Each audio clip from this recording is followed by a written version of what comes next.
Hi guys, welcome back to my channel. Today I'm going to show you how to make Likee video privates on Like app. So you want to hide your Likee video from your fans.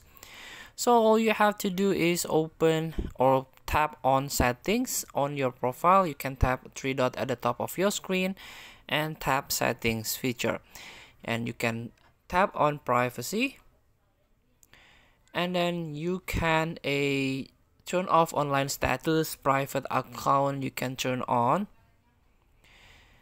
Then this one, the likes, so you can hide your likes by tap on only me. So your account is private, also some permission are restricted.